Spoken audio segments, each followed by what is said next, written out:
இன்றைக்கு நீங்க உங்களை பற்றி ஒரு சின்ன விஷயத்தை கண்டுபிடிச்சிட்டீங்கன்னு வச்சுக்கோங்க.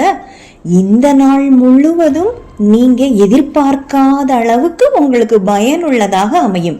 அப்படி எதை நீங்க கண்டுபிடிக்கணும்? அப்படித்தானே யோசிக்கிறீங்க? அப்படி ஒரு விஷயத்த யாராவது நமக்கு சொல்லி தந்தா எப்படி இருக்கும்? அதை பற்றி தான் நான் உங்களுக்கு இன்றைக்கு இந்த 3 நிமிட குட்டி காணொலியில் சொல்ல போகிறேன். கொஞ்சம் கவனமாக கேட்டுடலாமா?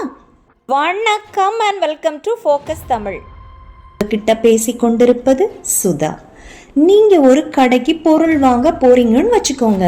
அந்த பொருளோட விலை என்னன்னு பார்த்து தானே வாங்குவீங்க, இல்லை பார்க்காம வாங்குவீங்களா? அச்சச்சோ, பார்க்காம கூட பொருளை வாங்குவாங்களா என்று தானே யோசிக்கிறீங்க.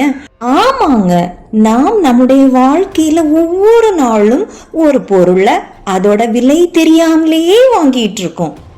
என்னது, அப்படி ஒரு பொருளா என்று தானே யோசிக்கிறீங்க. அதுதாங்க உங்களுடைய நேரம், யுவர் டைம். நீங்க 1 மணி நேரம் தூங்குனா அதோட விலை என்ன? நீங்க வெட்டியா 1 மணி நேரம் சோஷியல் மீடியாவை ஸ்க்ரோல் பண்ணினா அதோட விலை என்ன? நீங்க 1 மணி நேரம் லேப்டாப்ல மூவி பார்த்தா அதோட விலை என்ன? நீங்க உங்க சொந்த நேரத்தை இதுக்கெல்லாம் செலவு பண்றீங்க. இதோட விலை என்னன்னு எப்பவாவது யோசிச்சு பார்த்துருக்கீங்களா? உண்மையில உங்கள் நேரத்தின் விலை எவ்வளவு? நீங்க அந்த 1 மணி நேரத்துல என்னவாக ஆக முடியும்? What you could have become. நீங்க ஒரு புத்தகத்தை படிச்சிருக்கலாம், அல்லது ஒரு புது ஸ்கில் கத்துட்டு இருக்கலாம், இல்ல உங்கள் அன்புக்குரியவருடன் பேசி கழிக்கலாம். அதனால நாளையிலிருந்து நீங்க அந்த 1 மணி நேரத்தை யாரோட எதுக்காக செலவழிக்க போறோன்னு யோசிச்சு கண்டுபிடிச்சிட்டீங்களா? அதுதான் உங்கள் வாழ்க்கையின் பிரைஸ் டேக். அதுல நீங்க தான் விலையை நிர்ணயம் செய்யணும். அதெல்லாம் சரி, இப்போ உன் கையில் 1 மணி நேரம் இருக்கு.